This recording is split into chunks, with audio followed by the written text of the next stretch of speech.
오늘 예배 나온 여러분들 한 사람 한 사람을 주님의 이름으로 축복하고 환영합니다. 이번 주일은 뭘 앞두고 있죠? 네, 추석을 앞두고 있습니다. 우리 한번 추석 인사를 함께 했으면 좋겠는데 이 시간에 다른 곳에서 예배를 드리는 사람들도 많이 있습니다. 고향에 간 사람도 많이 있고 기쁘고 반가운 마음으로 우리 메리 추석 손을 흔들어 인사하면 좋겠습니다. 다 같이 시작. 메리 추석.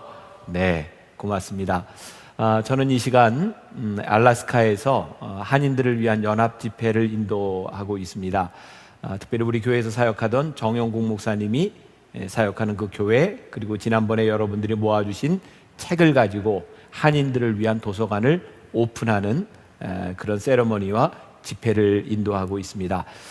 다음 주에 여러분들과 함께 만나게 될 텐데요. 영상으로 이 설교를 하는 이유는 왕 시리즈를 마무리하는 마지막 설교를 남겨놓고 있는데 한 줄을 띄고 하는 것보다 이어서 그냥 마치는 게 좋을 것 같아서 여러분들과 함께 마무리를 하려고 합니다. 오늘 마지막으로 요시야 왕에 대한 이야기를 나누려고 합니다. 이제 마지막이 되었는데 다 외우셨죠? 더 얘기 안 해도 되죠? 첫 번째 왕은 사울왕, 두 번째 왕 다윗, 세 번째 솔로몬. 통일왕국 시대가 끝나고 남과 북으로 갈라집니다. 북이스라엘의 첫 번째 왕은 여로보암. 그리고 북이스라엘 왕 중에 한 사람 기억한다면 아합 왕 정도를 기억하면 좋을 것 같아요. 유명한 엘리야가 활동했던 시대의 왕이기도 하죠. 남유다의 첫 번째 왕은 르호보암입니다. 르호보암, 여러 왕들을 이야기했지만 여호사밧을 여러분들이 기억할 수 있겠고요. 또 지난주에 여러분들이 함께 나누었던 가장 못된 왕 누구죠? 므낫세. 기억하시면 좋겠고, 오늘 마지막으로 종교 개혁을 시도했던 요시야에 대한 말씀을 나누려고 합니다. 이쯤 되면 여러분들이 이제 이스라엘 왕에 대해서는 전문가가 되었다 믿어도 되겠죠? 네, 여러분들 얼굴이 굉장히 답답하지만 저는 그렇게 믿고 말씀을 나누도록 하겠습니다. 오늘 말씀의 제목은 개혁, 좌로나 우로 치우치지 않는 것이라고 하는 제목으로 말씀을 나누려고 합니다. 좌로나 우로나 치우치지 않는다는 것이 참 힘든 일입니다.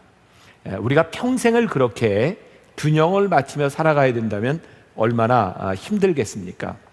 근데 오늘 말씀을 준비하면서 저에게 들었던 생각은 평생을 그렇게 좌로나 우로나 치우치려고 노력하며 살 필요 없다. 그럼 어떻게 살면 되는가? 우리들에게 주어진 오늘만 잘 살면 좋겠다.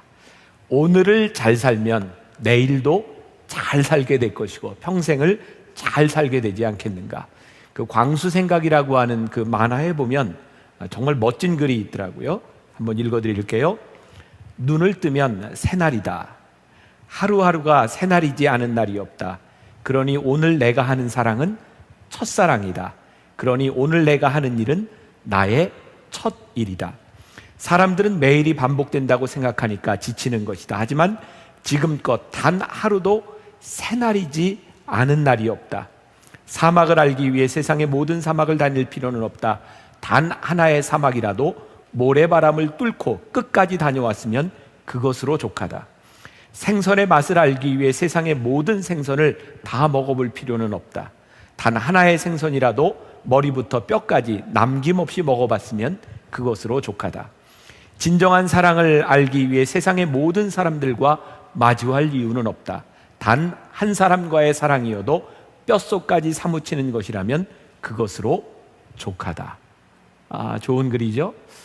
오늘 우리들에게 주어진 하루, 그것을 잘 살면 될 것 같아요. 오늘 말씀으로 마무리하는 인물이 요시야인데 그는 8살의 왕이 되었고 31년간 남왕국을 다스렸던 16대 왕입니다. 오늘 말씀이 좀 의미가 있다고 생각하는 것은 우리가 이 말씀이 끝나고 나면 새로운 시리즈로 말씀이 진행이 되는데 지난번에 우리 교인들과 함께 성지순례를 하면서 종교개혁지를 다니게 되었고 그 종교개혁지에서 일어났던 개혁을 하나하나 우리들이 돌아보게 될 텐데 이스라엘의 왕 중에 마지막 개혁했던 인물과 또 새로운 시리즈가 이어지는 것이 의미가 있다는 생각을 합니다. 성경에 많은 왕들이 나와 있는데 여러분들이 계속해서 보았지만 그렇게 칭찬받는 왕들이 많지 않습니다. 그들은 처음부터 악한 일을 행하지 않았지만 그들의 삶이 그렇게 칭찬받을 만하지는 못했어요.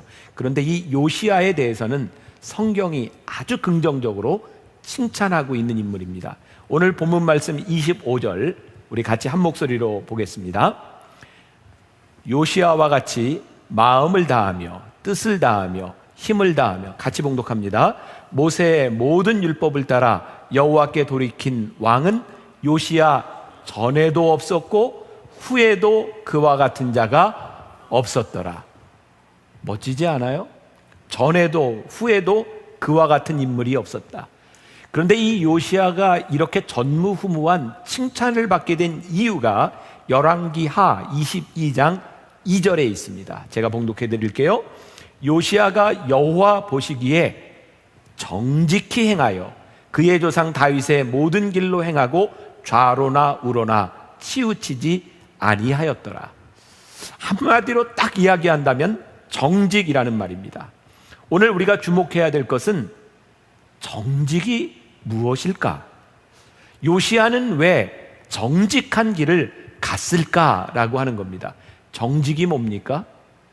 정직이 뭘까요? 이게 참 어렵습니다. 사람들이 이야기할 때 내가 정직하게 말해서, 솔직히 말해서 이런 말들을 하지만 정직을 주장하면 주장할수록 정직하지 않은 것처럼 들리기도 합니다. 그렇죠? 참기름, 요즘 그것 가지고 안 돼서 뭐라고 해요? 진짜 참기름.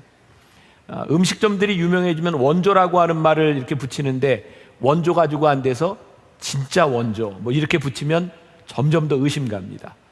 이 정직하다 솔직하다라고 하는 말이 왜 사람들에게 신뢰를 주지 못하는가? 우리는 내 정당성을 정직이라고 주장하지만 여러분들이 생각하는 정당성이 그렇게 정직하지 못하다는 겁니다. 요시야가 정직한 사람으로 하나님께 칭찬을 받았던 것은 그가 자기의 정당성이 아닌 또 다른 무엇, 그것이 그에게 있었다는 말이죠. 메시지 성경을 제가 조금 인용합니다. 그는 하나님이 원하시는 모습으로 살았다. 그의 조상 다윗이 밝히 보여준 길을 똑바로 따라갔고 왼쪽으로나 오른쪽으로나 한 걸음도 벗어나지 않았다.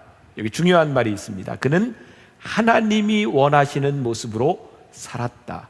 성경은 우리들에게 이렇게 이야기합니다. 하나님이 원하시는 모습으로 살아가는 것이 정직이다. 우리가 정직하지 못한 이유는 그럼 무엇일까요? 우리들의 눈에 옳은 대로 행한다. 이것이 정직하지 않다는 겁니다. 이제는 우리들 마음이 많이 정리가 돼서 좀 이야기를 할 수 있을 것 같아요. 지난 4월에 있었던 세월호, 정말 우리들의 마음을 모두 아프게 했는데 그 세월호 때문에 자식을 잃은 부모의 마음도 너무 아팠고 또 그 일을 잘 수습하지 못한 사람들의 마음도 너무나 아팠고 마음 아픈 것으로 우리들은 끝나지 않았고 우리들은 또 분노하기도 했어요. 도대체 왜 이렇게 무서운 일들이, 이렇게 슬픈 일들이 우리들 가운데 일어났는가? 근데 진짜 저에게 슬펐던 것은 이 일을 두고 모든 사람들이 자기의 소견에 옳은 대로 정직하게 말을 퍼나르기 시작했다는 거예요. 그래서 어느 날 깨닫게 된 것인데 너무나 많은 사람들이 사실을 이해하고 정직을 이야기하면서 이 사회는 너무나 많은 갈등 가운데 처하게 되었고 사실 무엇이 정직인지 알지 못하는 사회가 되어버렸어요. 여러분 참 무섭다는 생각이 들지 않습니까?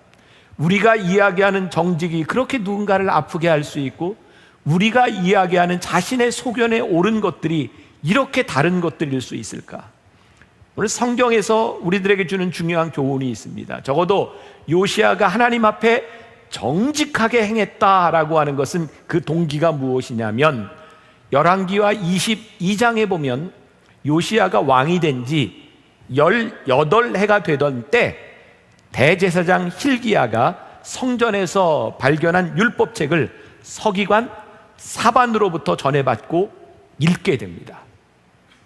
요시야의 정직은 하나님 앞에서 하나님의 말씀을 듣고 봄으로 인하여 그의 삶이 정직하게 되었다라고 말씀하고 있습니다. 하나님의 말씀 앞에 섰을 때 그가 마땅히 해야 할 일이 무엇인지 보이기 시작했어요. 정직은 아는 것이 아닙니다. 하나님의 말씀 앞에서 행할 것을 행하기 시작할 때 정직이 일어납니다. 우리가 정직하지 못한 것은 그것을 행했을 때 우리들에게 다가올 불이익 때문은 아닐까? 사실 정직하게 행한다고 하는 것이 우리들의 삶에 너무 모험적으로 생각되는 것은 아닐까? 지난 주간에 제가 신문에 시론을 쓰면서 그런 이야기를 했어요. 뭐 이렇게 실명을 거론해도 뭐 다 아는 이야기니까 제주의 지검장이었던 김수창 씨, 저는 그분의 기사가 처음 나왔을 때 그 신고했던 그 여고생이 이런 말을 했었거든요. 얼굴은 잘 확인이 안 되지만 옷차림이 비슷한 것 같습니다. 그래서 저는 저 사람이 아니었으면 좋겠다는 생각을 했어요. 저는 속담 중에 제일 나쁜 속담이 아니 땐 굴뚝에 연기 나랴라고 하는 말이라고 생각하거든요. 저는 목회자의 아들로 살아가면서 또 목회자로 살아가면서 억울한 일을 당하고 억울한 소문 때문에 어려워하는 사람을 너무 많이 봤어요. 아니 땐 굴뚝에도 연기가 난다고 생각했거든요. 그 더군다나 이 지검장이 자기가 자청해서 인터뷰를 한 거 기억하시죠? 혹시 수사하는데 방해가 된다면 내가 이건 내려놓겠다. 그쯤에서는 저는 그 사람을 너무너무 믿고 싶었어요. 아마 아니 땐 굴뚝에 연기 나랴라고 하는 것을 억울하게 당했던 사람들을 저는 많이 봐왔기 때문에 정말 아니 땐 굴뚝에도 연기 날 수 있다, 이게 보여주면 좋겠다고 생각했어요. 근데 그 믿음이 깨어졌어요. 네, 이번에는 왜 그런지 검찰 쪽에서 계속해서 이런 일들이 일어났죠. 법무부 차관이었던 사람, 검찰총장이었던 사람, 그들은 지금까지도 혐의를 부인합니다. 모든 사람이 다 아는데 저는 이렇게 궁금하더라고요. 저 사람들이 병이기 때문에 아니라고 믿는가?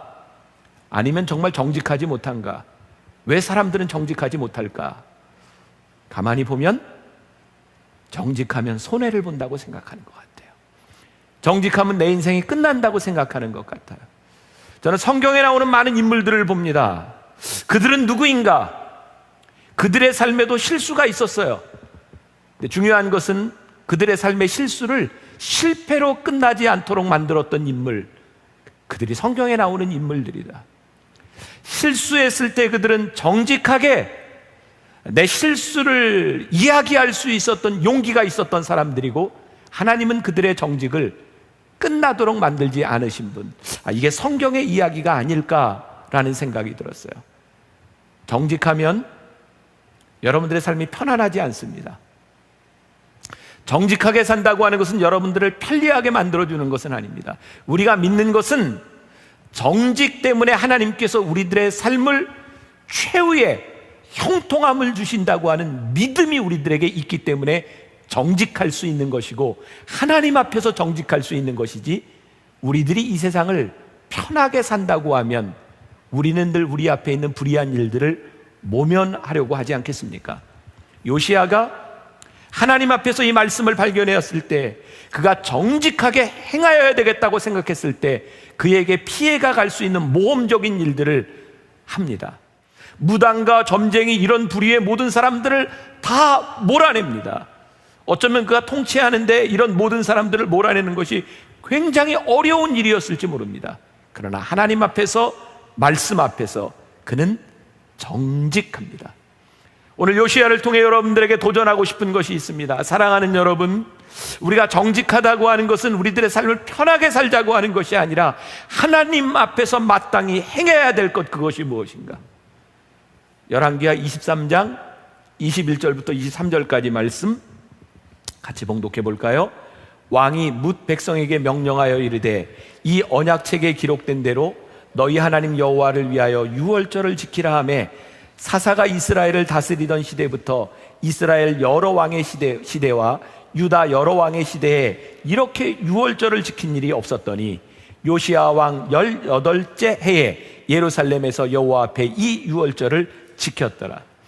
이 유월절이라고 하는 것은 늘 아주 상징적인 의미를 가지고 있습니다. 이스라엘 백성들에게 특별한 의미를 가지고 있습니다. 하나님께서 그들을 종된 곳에서부터 출애굽시키셨던 유월절의 사건. 지난 부활절 예배 때 혹시 여러분들 기억하시는지 모르겠어요. 우리가 예배 드리는 게 너무너무 힘들었었어요. 부활절 예배 기억하세요? 바로 세월호 사건이 나고 2주. 이 슬픔 가운데서 우리들이 어떻게 부활절 예배를 드릴까? 너무너무 힘들었어요. 부활을 이야기하는 것이 너무너무 힘들었어요. 그때 저에게 힘을 주었던 말씀이 있어요. 미국의 어느 교회 토네이도가 덮쳐서 교인들이 죽고 사랑하는 딸을 잃은 그 목사님이 바로 그 상황에서 부활절 설교를 해야 했을 때 이런 이야기를 했어요. 이때는 우리가 믿음을 지키는 것이 아니라 믿음이 우리를 지켜줄 것입니다. 저는 유월절을 그렇게 생각해요. 유월절을 왜 기념해야 되는가? 우리들에게 있었던 믿음의 추억, 하나님이 우리를 붙잡아 주셨던 이 믿음의 기억, 우리들이 아무리 힘든 길을 가고 아무리 어려움에 있어도 이 믿음의 기억이 우리를 붙잡아 주는 것. 그래서 우리들에게 믿음의 추억이 필요해요. 요시야가 유월절을 다시 부활시켰다고 하는 것, 유월절을 지키게 했다고 하는 것은 이제 그들의 삶에서 하나님의 기억이 살아나도록 했다는 거예요. 저는 우리가 예배를 드리는 것 너무너무 중요하다고 생각해요. 이 예배는 하나님 앞에서 우리의 믿음의 기억을, 추억을 다시 한번 리마인드해요. 그리고 이 험한 세상 가운데서, 불의한 세상 가운데서 우리로 하여금 하나님의 말씀을 지키고 살아갈 수 있는 힘을 우리들에게 주기 때문이에요.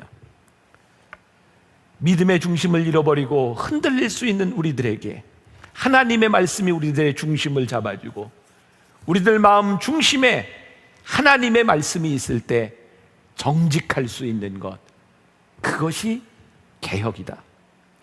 개혁자 요시야는 말씀으로 그의 삶의 새로운 일들을 시작합니다.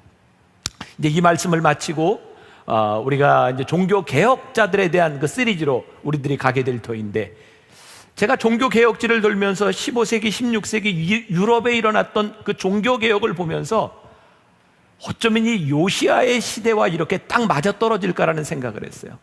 중세 교회의 타락은 하나님의 말씀을 잃어버리고 성경을 잃어버렸기 때문입니다.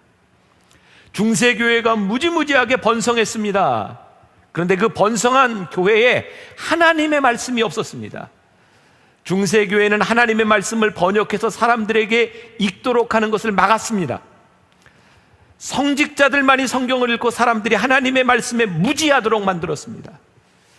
예수 그리스도께서 계셔야 할 자리에 성모 마리아 상이 서고 사도들의 그림과 동상들이 그 자리를 대체하고 숱한 성자들의 형상이 예수 그리스도의 모습을 대신했습니다. 하나님의 말씀이 사라진 곳에 이렇게 우매한 일들이 일어날 수 있다고 하는 것, 심지어는 면죄부까지 팔았습니다. 돈으로 이것을 사면 구원을 받을 수 있다고 생각했습니다. 하나님의 말씀이 없는 곳에 사람은 두려움 가운데 떨기 시작했습니다. 그것이 어둠이었습니다. 요시야 시대, 그의 시대에도 예루살렘 성전이 여전히 건재했습니다. 사람들이 우상을 섬기는 그때에도 예루살렘 성전은 여전히 존재했습니다. 그럼에도 불구하고 그 성전 안에 하나님의 말씀이 없을 때에 사람들이 이렇게 우상 숭배를 할 수 있다고 하는 것이 얼마나 무서운 일인가. 말씀이 없으면 타락하는 겁니다. 말씀이 없으면 타락하는 겁니다. 저는 이 만나교회 여러분들에게 이 왕들에 대한 이야기가, 그리고 오늘 마지막으로 요시야에 대한 이야기가 여러분들에게 도전이 되었으면 좋겠어요. 하나님, 우리들을 새롭게, 우리들이 하나님의 말씀 앞에서 새롭게 우리를 보게 하여 주옵소서. 오늘날 우리 교회도 대형교회 중에 하나입니다. 목회자들이 왜 비난을 받습니까? 왜 사람들이 그렇게 교회가 크면 클수록 불안한 마음으로 바라봅니까? 저도 그 대상 중에 하나일 것 같아요.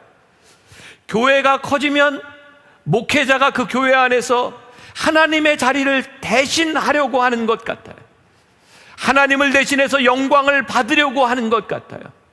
하나님의 말씀이 사라지면 우리는 너무나 많은 유혹 가운데 있어요. 여러분, 이 왕들에 대한 이야기를 들으며 우리들 깨닫게 되는 것 있죠? 사람들이 타락하고 힘들어지는 것은 힘든 때가 아닙니다. 영광이 찾아왔을 때에 하나님의 자리를 대신하려고 하는 우리들의 욕망들, 하나님의 말씀이 떠나면 우리는 언제든지 이렇게 타락할 수 있다고 하는 것이 우리들에게 얼마나 무서운 일인지 몰라요. 여러분들의 삶의 기준이 무엇입니까? 무엇이 진실입니까? 기준이 없는 정의와 기준이 없는 정직은 너무너무 위험한 것입니다. 저는 오늘 말씀을 듣는 여러분들에게 그런 도전이 생겼으면 좋겠어요. 하나님의 말씀 앞에서 우리를 볼 수 있는 그 믿음을 주시옵소서. 오늘 요시야를 보면서 굉장히 중요한 것 중에 하나가 저는 말씀을 이룬다라고 하는 말 같아요. 오늘 본문 중에 열왕기하 23장 24절에 보니까 우리 같이 한번 봉독해 볼까요? 여호와의 성전에서 발견한 책에 기록된 율법의 말씀을 어떻게 이루려 함이라. 여기에 이렇게 밑줄을 쭉 그어놔도 좋을 것 같아요. 율법의 말씀을 이루려 함이라. 말씀을 이룬다고 하는 것이 무엇일까? 요시야가 하나님 앞에 칭찬받을 수 있는 이유가 무엇일까? 저는 적어도 요시야에게 있었던 말씀을 이루려고 하는 그의 노력이었던 것 같아요. 요시야는 완전한 사람이 아닙니다. 그는 결정적인 실수를 저지릅니다. 열왕기하 23장 29절에 보면 요시야 당시에 애굽의 왕 바로 느고가 아스루 왕을 치고자 하여 유브라데 강으로 올라가므로 요시야 왕이 맞서 나갔더니 애굽 왕이 요시야를 무깃도에서 만났을 때에 죽인지라. 너무 허무하게 죽습니다. 어쩌면 하나님께서 이 요시야를 그렇게 칭찬하고 있는데 어떻게 이렇게 허무하게 죽을 수 있겠습니까? 무깃도는 당시의 군사적인 요충지로 전쟁이 늘 일어났던 것입니다. 저 밑에서 애굽이 오고 저 아수르가 올 때 요시야가 개입을 안 해도 될 일을 개입함으로 인하여 그는 죽습니다.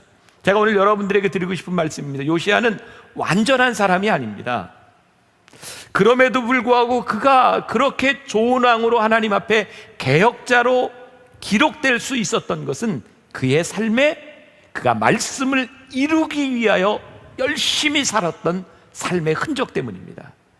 하나님은 요시야의 완전함을 보신 것이 아니라 하나님의 말씀에 순종하라고 애썼던 그의 모습을 보셨습니다.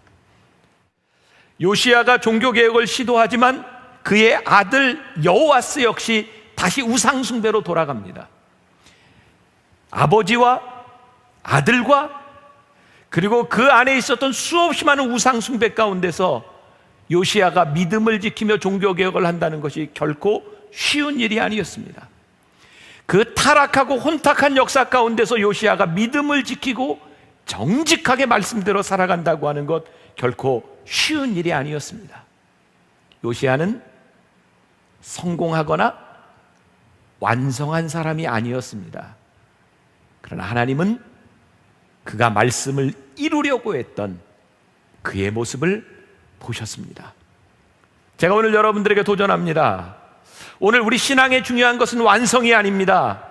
우리에게 주어진 현재의 삶에 우리들이 어떻게 최선을 다하느냐가 중요한 것인 것 같아요.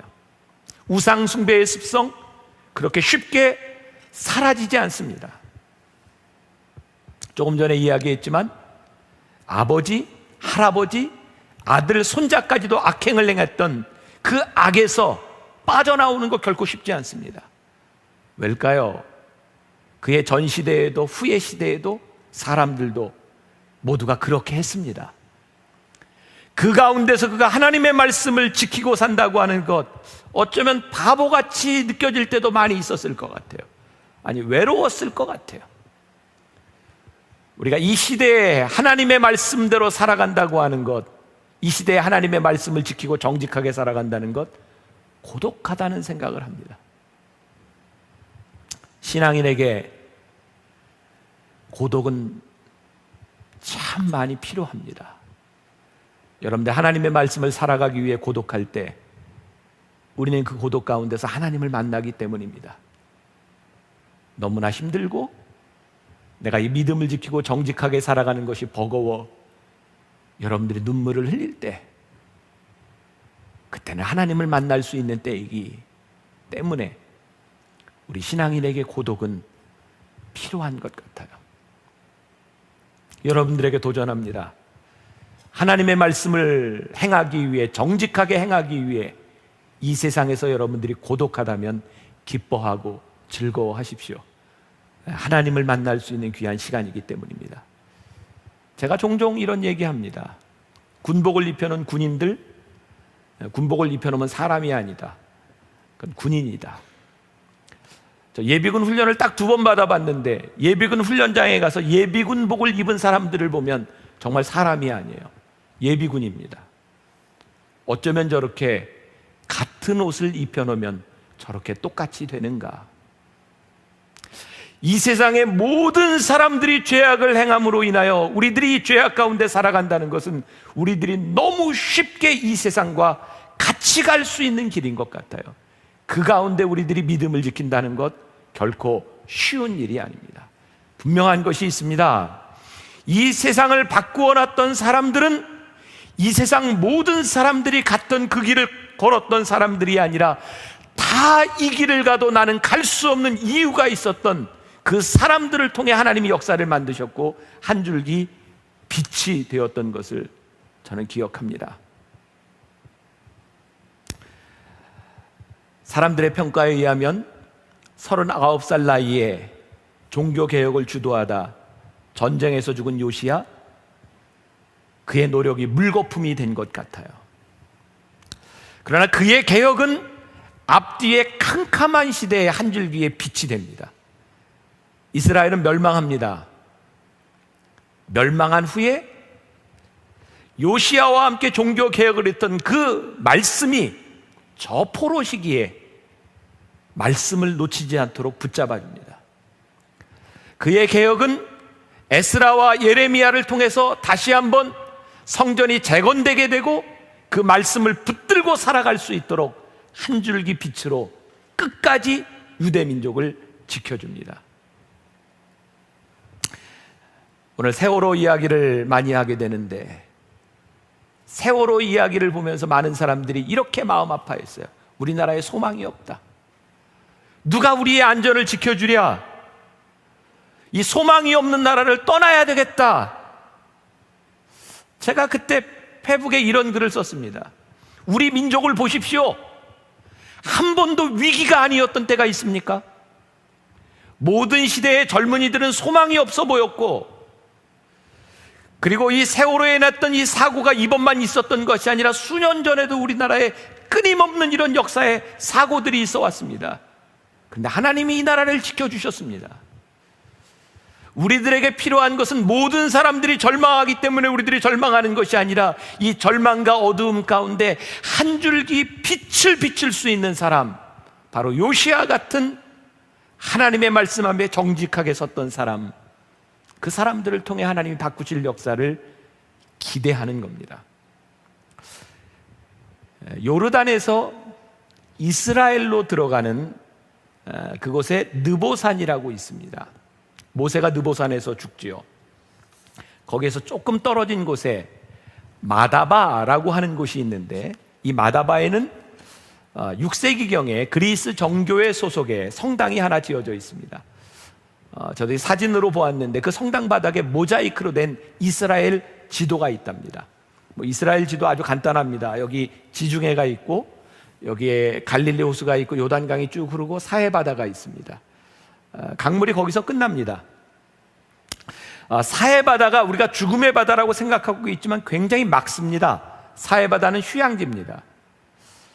그 마다바라고 하는 곳에 그 성당에 보면 바닥에 콘크리트가 되어 있는데 사해로 들어가는 푸른 물줄기가 보이는데, 물고기 하나는 사해바다를 향해 가고 있고 다른 물고기 하나는 반대로 사해바다를 거슬러 가고 있습니다. 요단강이 사해바다로 흘러갑니다. 모든 물고기들이 거기로 들어가는 것이 편안합니다. 물이 내려가니까. 그것은 죽음입니다. 그래서 어떤 물고기는 그 물을 거슬러 생명으로 올라갑니다. 저는 우리 그리스도인의 삶을 이렇게 생각하고 이렇게 정의하고 싶습니다. 아무리 모든 사람들이 죽음을 향해 치닫고 있어도 우리들이 생명을 향해 가는 이 땅을 거슬리는 사람들, 죄악을 거스르고 불의를 거스르고 어둠을 거스르는 사람들, 그것이 그리스도인이고 그 사람들을 통해 우리들이 바라볼 수 있는 한 줄기 빛이 있다. 요시야는 하나님의 말씀 앞에서 옷을 찢고 회개합니다. 오늘 우리들의 앞에도 요단강도 있고 사해도 있습니다. 도도한 흐름이 요단강에서 사해로 간다 할지라도 우리는 그 물을 거스리는 용기를 가지고 우리의 옷을 찢고 회개하며 세상을 거스리는 삶을 살아갑니다. 여러분, 송어나 연어를 보면서 참 대단하지 않습니까? 제가 아마 이 시간에 지금 연어를 잡고 있을지도 몰라요. 알래스카에서. 제가 오래전에 사할린에서 연어를 잡았던 기억이 납니다. 얼마나 연어가 많은지 바다에서 이렇게 물로 올라오는데 올라가는 연어를 제가 이렇게 막대기로 때려잡았던 기억이 나요. 아무리 잡아도요, 연어 없어지지 않습니다. 죽지만 끝까지 남아있는 생명을, 그 물을 거슬러 올라가는 생명력 있는 연어들을 통하여 그 다음 세대가 이어져 가는 겁니다. 여러분들이 몽둥이를 맞을 수도 있어요. 때로는 우리들이 죽음에 처할 수도 있어요. 그러나 우리들이 믿는 것이 있습니다. 그것이 끝이 아닙니다. 우리들은 생명을 향해 힘들지만 서로 격려하며 함께 가는 겁니다. 왕의 시리즈 Radical Faith, 우리들의 믿음, 급진적 기본적인 믿음, 오늘 마무리하는 시간입니다. 사랑하는 여러분, 우리들의 소망을 가지고 하늘나라를 향해 가는 우리들이 함께 그 길을 거슬러 올라갔으면 좋겠습니다. 저는 만나교회 오늘 예배드리는 이 예배 시간에 수천 명의 사람들, 그런 꿈을 꿉니다. 하나님, 이 사람들이 때를 지어 이 세상의 어둠을 향해 거슬러 가는 그 모습, 연어떼와 송어떼가 그 거친 물을 타고 올라가는 것처럼 올라가는 모습, 누가 우리를 몽둥이로 때릴지 몰라요. 매를 맞을지 몰라요. 누군가 죽을지 몰라요. 그러나 우리들이 함께 가는 이 모습을 통해 하나님의 진리의 빛이 꺼지지 아니하고 다음 세대로 생명력이 이어져가는 이 모습을 바라보는 것, 우리들에게 얼마나 가슴 벅차고 가슴 뛰는 일이겠는가. 오늘 요시야가 여러분들에게 주시는 이 교훈, 어두운 세상 가운데서도 하나님의 말씀 앞에 정직하게 행하는, 어떤 시험과 유혹이 와도 우리가 하나님의 말씀을 붙들고 나아가겠습니다. 다짐하며